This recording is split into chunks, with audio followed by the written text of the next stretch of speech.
me, Krystal Tomlinson. As you know, this is the space once a week, every Monday. We want you to find us and allow us to energize you with good positive ideas and conversations that make you feel energized for your week ahead. Mondays are hard. I don't know anybody who is unconditionally in love with a Monday. Some Mondays will be good, some better than others, especially if Monday is like a holiday. But generally we struggle to get the right kind of mindset and the right energy field to make this week worth doing. So we hope that this interview is going to be one of those things that energizes the entrepreneurial spirit in you. We're talking to Brian Walker. He is an entrepreneur, and Jamaicans would have seen him call him Nutsie. Jamaicans love nicknames. So I doubt many people call him Brian or B or Mr. Walker. He's probably just Nutsie. He is the owner of Nutsies Treats, and it's a fantastically powerful story where the genesis of this business really has its root and where he has been able to take it to since its genesis. It's a family business, so it's a family story, and we're happy to have Brian here with us. Brian, welcome to Good Gas Monday. Thank you. Oh, you do? I'm alright, I'm good. I met Brian off chance at an event. We were both vendors at a trade show, and he started to share with me like what he does, and I said to my manager, we must have Brian on the podcast. We must have Brian on the show because his story, I'm sure, is going to inspire hundreds of thousands of young men, but especially small businesses who probably think that the thing I've got on is small. So talk to us about Brian's upbringing. When you first became conscious of Brian and who you are and what you like, where were you? Where were you raised? What's your family situation like? Well, I was raised in Upper St. Andrew. That's Mount James to be exact. Golden Spring, turn right and go up in the hills of Mount James. School called Mount James. Up that side, it's a farming community that we have farmers planting anything from yam, catch crop, but we mostly do coffees up there. And I was raised up there by my mother and my father, and I'm the smallest of the 6. Okay. Yeah, I have a sister overseas, and then we have 5 of us at home living there. I was in a home, a Christian home. My mom, from I know she was always a Christian. My sisters, my brother, all of them in church. And, you know, I was just raised up humble.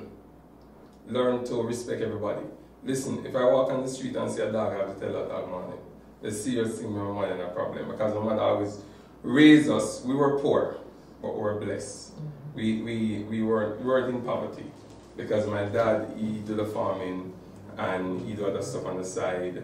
And we were just raised humble. We go in church and we learn how to trust God from an early age. We learn to depend on faith and know that. And at the same time, the leaf drop in the water bottom is rotten. So we learn to wait and stuff like that. So I grew up humble, to love my neighbors, you know, to share what the little that we have, because we never have much.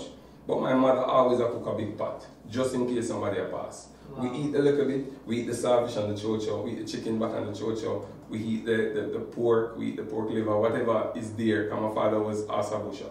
He raised like goats and he raised like pigs, so you know, we kill, sell the majority of the meat and whatever we eat.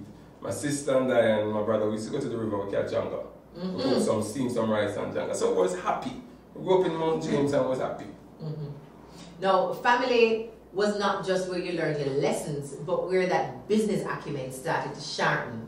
Nutsies Treats, I understand, started with Daddy. Yeah, with Daddy. He also just used to do a number of stuff. He used to sell the peanut. Actually, my grandfather, that's my mother's father, the late Willie Jackson, he died about 40-something years ago. And he used to do the peanut, sell the peanut in the community. Christmas time, he just having pretty basket, go out and sell the peanut. But he mostly sell the peanut in the shell. Then my dad now, he met my mother and they got married, and you know, he decided to sell the peanut too. And he started selling it. And you know, while growing up, we used to have to board the peanut. Boy, I tell you, that used to be a challenge, because when he come from town and he bring the peanut and we're there, we have to cut that little tip of the peanut and then soak it overnight in the salt water and then they bake it. So it's like fire bottom, fire top, like puddings. Like the pudding, yeah. So millions of peanuts you have to cut over. Yeah, hundreds, man, because that's 20 pounds of peanut in the shell and each part have to cut. So some of the time we try to throw some in there and they really cut, kind of like speed it up. But then we find out and say, listen man, cut the peanut properly.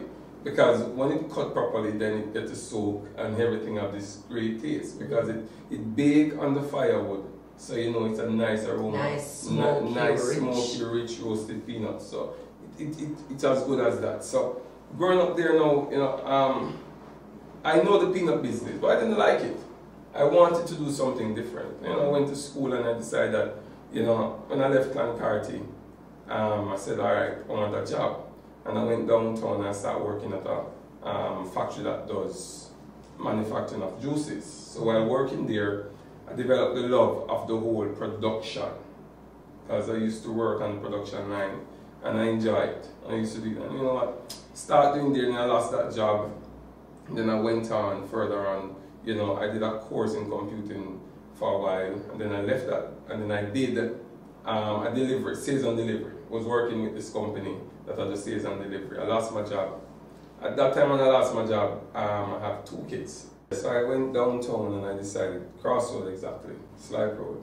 There was this lady I know that used to attend a particular church that I used to go to, and you know, I went to her and I said, boy, I want a job. And she said, can you manage to lift a crate? I was like, yeah, I want a job. And she said, all right. So she employed me, start working there. I did about 4 years there. Then I left there and I did a course in computing at Boulevard Art. And after leaving there, I got a job working as a sales and delivery person. And at that time, I was married. I in my second year of marriage, and I have 2 kids. You understand? So I needed money to build my family, right? So while working there, I lost that job. My brother, on the other hand, was selling the peanut at Golden Spring at the gas station. And he said to me, you know, my wife and I was talking, Brian, what are you doing? I said, baby, I'm trying to get another job. And she was like, you know, I think you can go and sell the peanut for your brother. And I was like, okay. I went to him and I spoke to him and he said, all right, I can pay $1,000 per day to sell the peanut. I said, all right. So I went out, got the peanut rack, started selling it in Golden Spring. And I decided in my mind that, you know, I want to go on my own. Because it's something I realized I like. He gave me the peanut at $35, selling the peanut for $35. And when I gave him back the rack, everything on the rack was for $50. Because I realized that this thing can increase and sell it for $50 and the customers still be happy, still pay. So how you make your first sale? Because yes, you did sales and marketing, right? But peanut and rack in hand, in a square. Like they not come and shop, they might go about their business. Yeah, they might go about their business. It's about you attacking them. So while there, I was doing it. You know, I was there, the buses came, they full up, so while the buses getting the petrol, I walk around the bus and they would sit and they say, hey, Nutsie, send me a peanut. And they just buy. But when I went on my own now, I was everything just kind of changed. There was this thing that came over me, fear, that just came upon me like, Brian, you know, you're not supposed to sell this peanut because people are going to laugh at you, you know. And I said, oh God. So I was in Stony Hill one day and I said, you know what, I'm going to get rid of this, you know, because I see the potential of this business. Putting food on the table, paying my bills and letting me live comfortable. I don't know anybody. So I said, listen, this is what you have. So you got to work with what you have. And I said, all right, I'm going to work with it. And I just got home and I said, Fear, you know, you're not going to hold me down no more.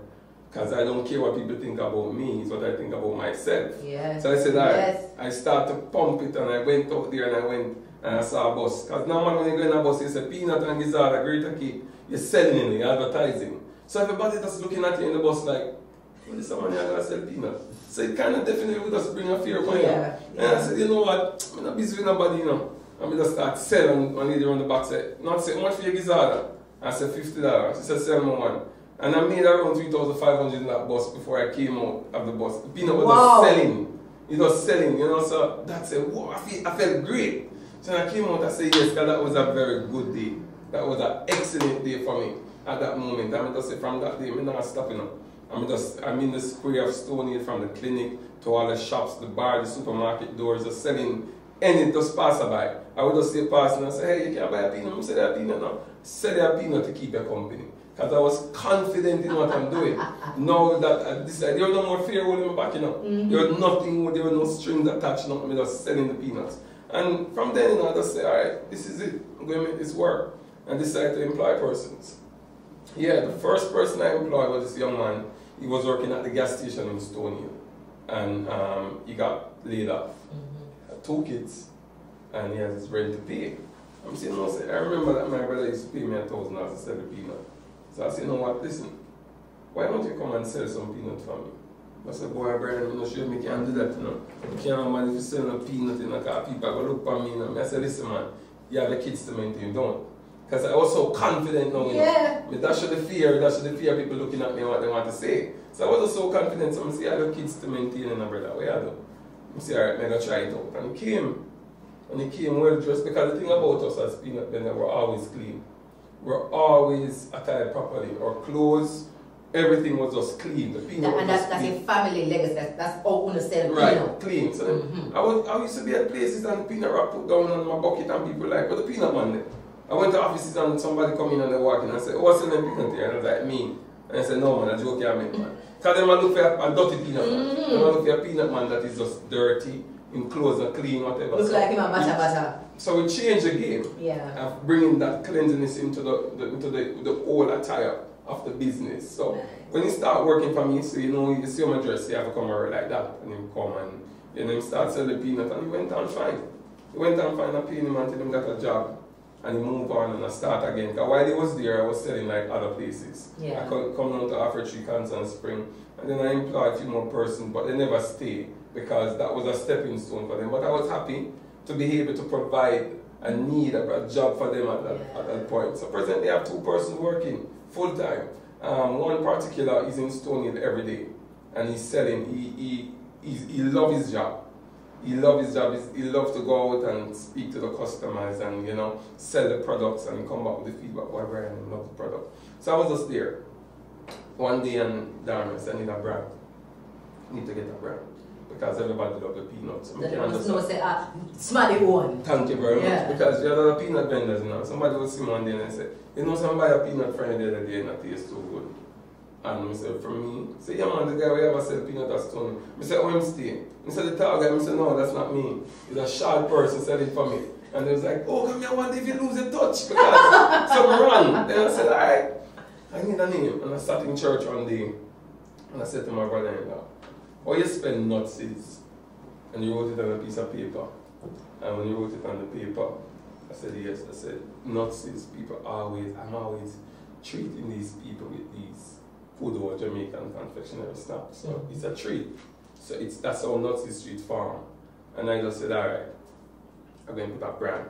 I got this logo with the peanut man. If you look on the logo, you have that little peanut man here. Yeah, with the black, green and gold hat. Selling him. So it's like, also, he's indicating, I said, Nutsie, peanut. So that's how it came about. The peanut man actually. And then, I just put a brand and it worked. People love the phrase Nutsie Street, so people love it. How long have you been formally branded? Like your peanut packaging have brand labels? It's been officially 1 year and 3 months. And how do you see the business transforming you and your family? Because it's one thing to have a hustle. One of the things we talk about for Jamaicans is we know for hustle. If something for go on, we can do some knock two pat together and hustle. That's a different mentality, for seeing yourself as an entrepreneur. How has that changed? How you view yourself as a provider in the home? How wifey look at it? Because now you're not just a sell peanut. You're running a business. Well, my wife, oh my God, she's my biggest motivator. She's my biggest fan. I get very emotional when I talk about my wife because she is who she is. I could not have asked for a better wife. Alright, she always respects me for who I am. She always respects my decisions. And then I come in a passion and I come in and I said, alright baby, I think we're going to put a brand on this. And she said, alright, what you want to put on it? And I tell her, she said, that sounds good, but try this. You understand? So she has me as she called me Mr. Walker. That's how she calls me, in the house, on the street. So it's a high level of respect from ever since. So the respect has grown. But for me personally, when I step out in the street and I have my brand shirt on, or I sell somebody a product, somebody called and said, hey, I got your number from a person and I need some designers to take overseas. I said, alright. And when I bring it to them and they say, whoa, it's a label and all these things. And, oh yeah, you're tortuous peanut man. So before I start using this seller bag here, I use the same tie. Yeah. And I have a small label I put on it and I get a back neck sealer and seal it. So it differentiates my products altogether. So when I step out in the street, I say, oh yeah, it's a peanut man full of style though. So it gives me that happiness to see I move from a hustling mentality to becoming a young entrepreneur who want to grow this business. You understand? So this business only have higher heights to go. It's just what I put in it. So but lately I started adding different flavors to the products.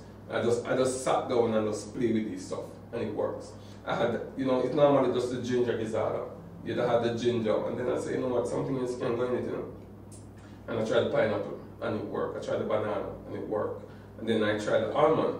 Listen, I have one ginger one while ago. I want to tell you, say the ginger is in there. You know, some people, you feel like them have the grater, and then just go so, and it's a little bit, and still like 1, 2, and let them know want to waste it. The ginger is inside of the gizzard. Because that's what it is. It's coconut ginger gizzard. So how can you have it and just have pure coconut? And then I did something the other day, and I got a good response. Chocolate. I had chocolate to the peanut drops. Wow. I was just there. Because all these ideas just hit me sometimes. I just have a pack of chocolate bar in the refrigerator and just take it out. And it's great item. And it was just good. So when I went to Jamaica make Christmas where we met, yes, the chocolate one was a big hit. Persons love it. I said, chocolate peanut cake. I sent it out with one of my vendors on the street, and he called me in about 2 o'clock and said, Brian, the chocolate peanut cake shot the people, them love it. But the thing is, when I take it out there, I don't give them the price, right? I just sell it, takes a test run, and they love it. You understand? So normally when persons are in the office parties and stuff like this is where all these flavors come out. Because to have them on the street, I can't get the price for them on the street just like that. Yeah. And then the thing about the store, I want to be in the store, but when I deliver my product, undelivered to you, you get all that freshness. Because we bake every day. And I like that principle. You want people to get it fresh. Fresh. They make today, eat it today. You're eating it today. You make this morning, you're biting in it. So summertime we go on this and say, boy, they're my fresh man, because the bag of sweat. It's warm. You understand? So people like it. So people call me the fresh peanut man. They call me Nutsie, they call me peanut man, the gizzard man, greater cake man, just about us. You know, if you use a tire man, they call it the tire man. Yeah, man, and if you have one foot in there, one foot. Yeah. You know, we're Jamaican. So when you sell color, we are the color, they are the greens man or the color man. So Nutsie Street was just a name that was given to me in the Nutsie. I just went on the street, people love me, and they gave me that name Nutsie, and I just work with it. What do you want to see happen for your business? Well, I am definitely looking on the online market. Persons resides overseas in Jamaica. From Jamaicans living abroad, they love them Jamaica bad. Yeah. No matter them go foreign, they love them Jamaica and they're passionate about it. So I'm looking in on the online market to persons to order from as little as 6, and they can get it within a day or 2 at the doorstep. So that's where I want to go this business. And I like where you're keeping that quick turnover time, because fresh nuts is important. It's important. It's important. I don't want to have something 6-7 weeks. So I always think about it, but I want to have something. I want to have something in the convenience store. And if I should have it in the convenience store, I have to be at that convenience store at least, or me and my crew, to be there to sell it off the shelf. To make sure it moves. To make sure it moves. So we have a promotion. I just want it to sit there, because what it sit there it does when you pull everything that's in the convenience store with the AC together, and then you don't get the real taste of my product. So you're raising children, you're leaving them with a legacy. What do you want those 4 children to learn from daddy? Like when them think about daddy's example, what should they have in front of their minds? My children, they are very respectful of the father, and they appreciate what I do. You know, the other day, my son in October, he had Heritage Day at school, and the school contacted me, wanted me to come there with some showcase of the products. You know, and Jamaica Day at school, everybody will have to carry like a greater cake, a little peanut drops, a little coconut drops to school. So when I went there, he was proud to say, that's my daddy. That's my daddy. My father no got a normal peanut man, you know.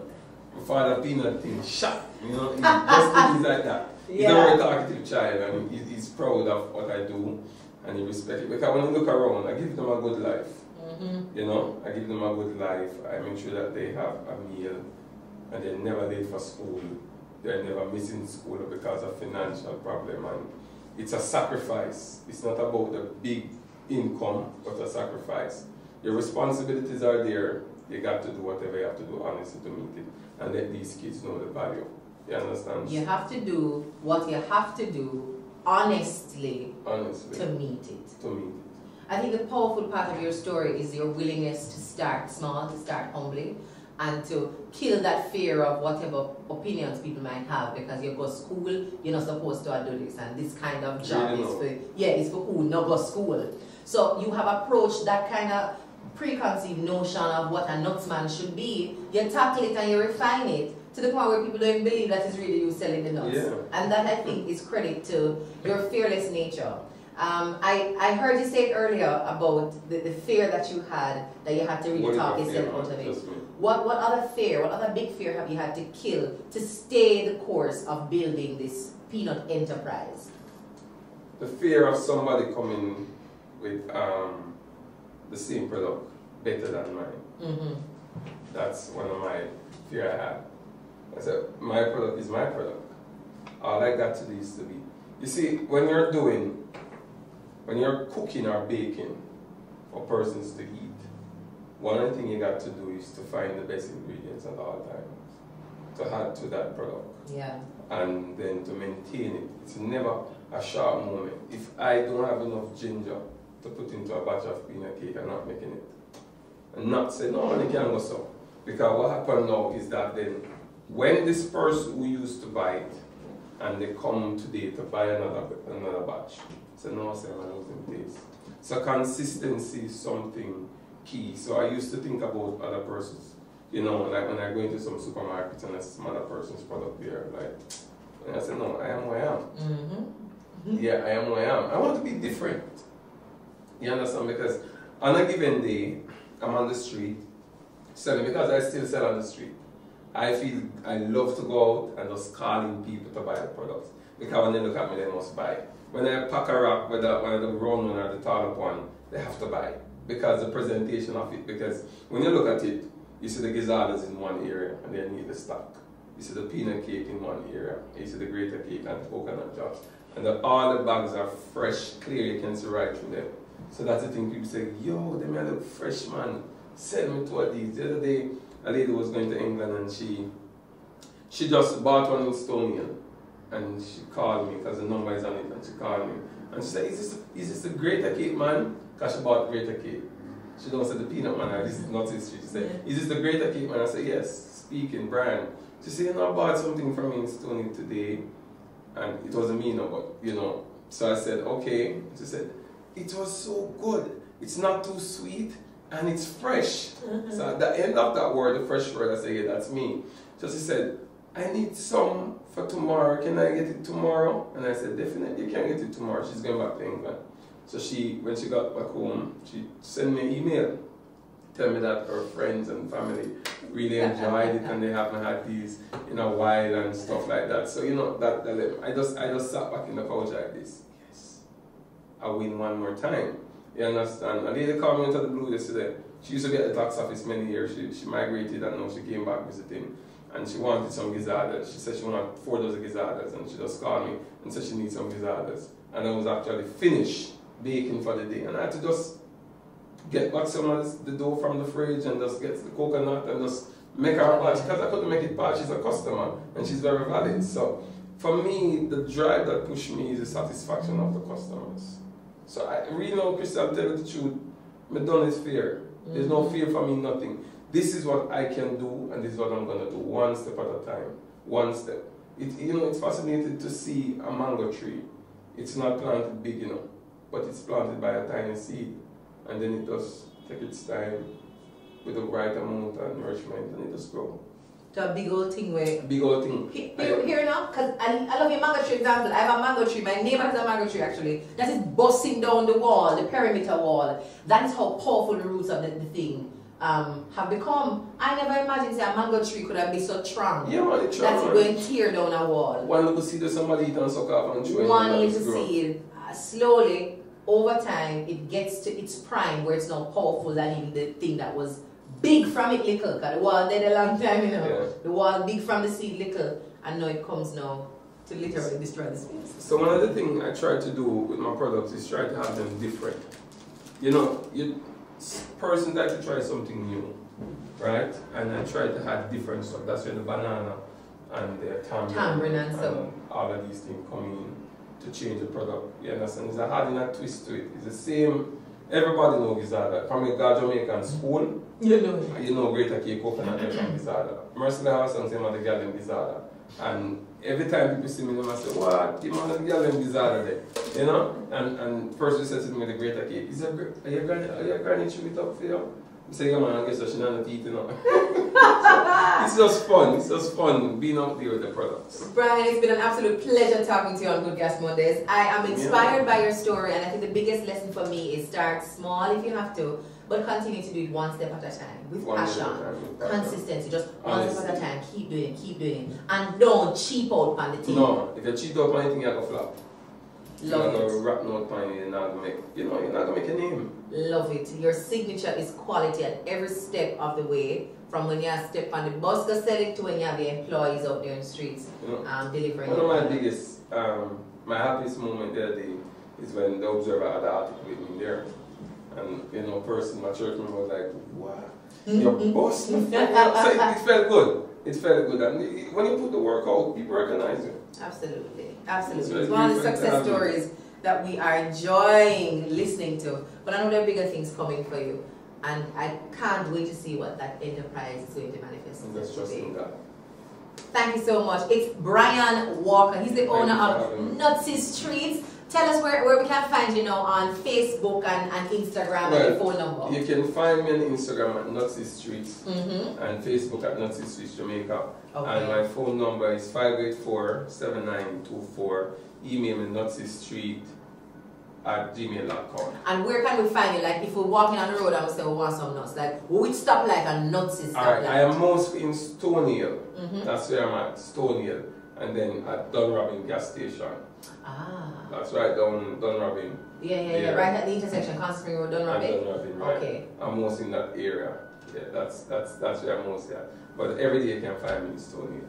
Looking forward to it. Thank you guys so much for tuning into another episode of Good Gas Mondays. This is meant to energize and inspire you. You have a small business, the business that look good to nobody but you right now. Work with it one step at a time. It is what you have. Be proud of it and put into it what you expect to get out. And that has to be quality. You want to get quality income, you gotta put in quality inputs. Thank you so much for tuning in. Follow me, subscribe so that you don't miss an episode. Subscribe to the podcast, subscribe to the YouTube channel, and follow me online at Krystal Tomlinson on Facebook and on Instagram. Looking forward to your comments, and feel free to share this episode with a young entrepreneur you know who needs that final push to level up in their business. Blessings.